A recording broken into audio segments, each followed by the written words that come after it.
नमस्ते, मेरा नाम डॉक्टर दीपिका गुप्ता है। मैं एक कैंसर सर्जन हूँ और आज हम बात करेंगे कुछ ऐसे ट्यूमर्स के बारे में जो कि थोड़े रेयर हैं, लेकिन जब ये पाए जाते हैं शरीर में तो जनरली इनका साइज़ बहुत बड़ा हो जाता है। और ये ट्यूमर्स हैं सॉफ्ट टिश्यू ट्यूमर्स। पेशेंट कई बार बहुत ही आश्चर्यचकित हो जाते हैं कि इतना बड़ा ट्यूमर अंदर था और उनको पता भी नहीं चला।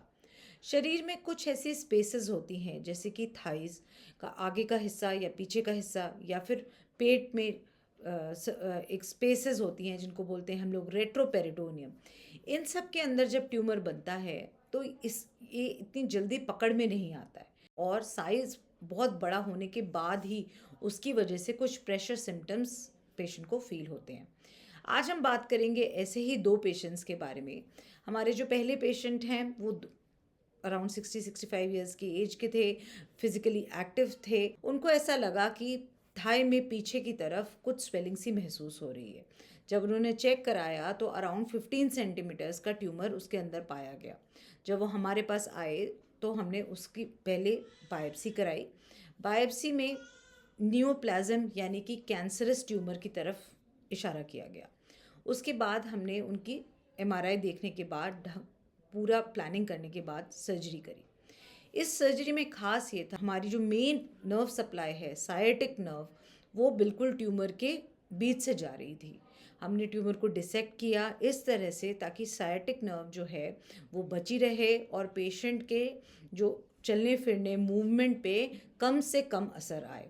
और आज जब वो पेशेंट हमारे पास 3 मंथ्स के बाद फॉलोअप में आते हैं, वो नॉर्मल काम कर सकते हैं, नॉर्मल चलते हैं और अपनी सारी एक्टिविटीज़ खुद कर सकते हैं।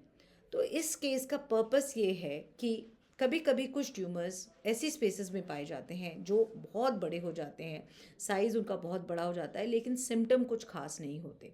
ये ट्यूमर्स सॉफ्ट टिश्यू ट्यूमर्स हो सकते हैं जो कि शरीर में कहीं से भी किसी भी कनेक्टिव टिश्यू से, फैट से, मसल से, ब्लड वेसल से अराइज हो जाते हैं। इनका मेन ट्रीटमेंट सर्जिकली किया जाता है। सर्जिकल प्लानिंग इसमें बहुत इंपॉर्टेंट है। सीटी या एमआरआई के हेल्प से हम देखते हैं कि ट्यूमर का कहाँ पे लोकेटेड है, मेजर ब्लड वेसल्स और मेजर नर्व्स किस तरफ लोकेटेड हैं। During the time of surgery हम ब्लड वेसल और नर्व को सेव करते हुए कंप्लीट ट्यूमर रिसेक्शन पर ध्यान देते हैं। इसी तरह से एक और पेशेंट हैं, वो हमारे पास आए। उनको पेट में यानी रेट्रोपेरिटोनियम में एक ट्यूमर बना था। ये रेट्रोपेरिटोनियल ट्यूमर करीब 35 सेंटीमीटर लंबा था और पेशेंट को बहुत टाइम तक कोई भी सिम्टम्स नहीं थे। बस उनको ये लगा एक दिन कि पेट थोड़ा भारी भारी लग रहा है। जब अल्ट्रासाउंड कराया तो अंदर अराउंड 30-35 सेंटीमीटर्स का ट्यूमर निकला। बायोप्सी कराने पे उसमें लाइपोसार्कोमा यानी सॉफ्ट एक तरह का सॉफ्ट टिश्यू सार्कोमा का फीचर्स मिले। उन्होंने ट्रीटमेंट स्टार्ट करने में 2 साइकिल कीमोथेरेपी भी ली ताकि ट्यूमर का साइज़ छोटा किया जा सके। उसके बाद वो हमारे पास गंगाराम हॉस्पिटल में आए और हमने उनकी फिल्म्स वगैरह देख के, सीटी की और एमआरआई की फिल्म्स देख के सर्जरी प्लान करी। अब ये पेशेंट स्पेशली कॉम्प्लिकेटेड थे क्योंकि इनको हार्ट डिजीज़ भी था, साथ में मल्टी डिसिप्लिनरी अप्रोच के साथ बहुत सारे डिपार्टमेंट्स को इन्वॉल्व करके हमने इनकी सर्जरी प्लान करी। इनकी सर्जरी डिफ़िकल्ट थी, क्रिटिकल थी, बिकॉज पेशेंट जो है उनको ऑलरेडी हार्ट की प्रॉब्लम थी।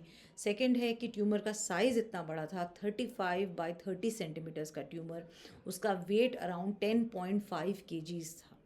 हमने इस सर्जरी को ओपन सर्जरी से अप्रोच किया, ट्यूमर को हर चीज़ से अलग करने की कोशिश करी, बट ट्यूमर को इंटैक्ट निकालने के लिए हमें एक किडनी पेशेंट की और कुछ इंटेस्टाइन का एक छोटा सा हिस्सा भी निकालना पड़ा।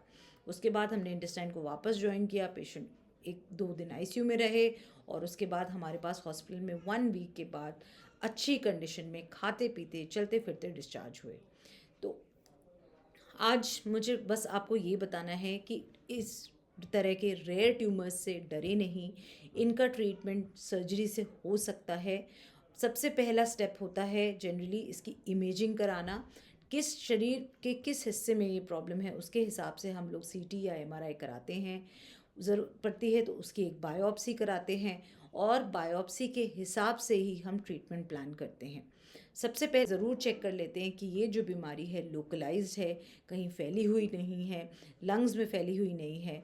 अगर ये बीमारी लोकलाइज्ड है तो मोस्ट लाइकली इसका ट्रीटमेंट सर्जरी से अच्छे से हो जाता है।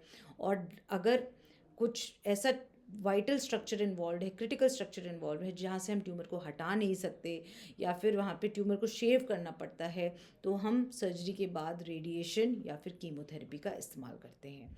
सो आई होप आज आपको मेरा ये topic soft tissue tumours and sarcomas समझ में आया होगा।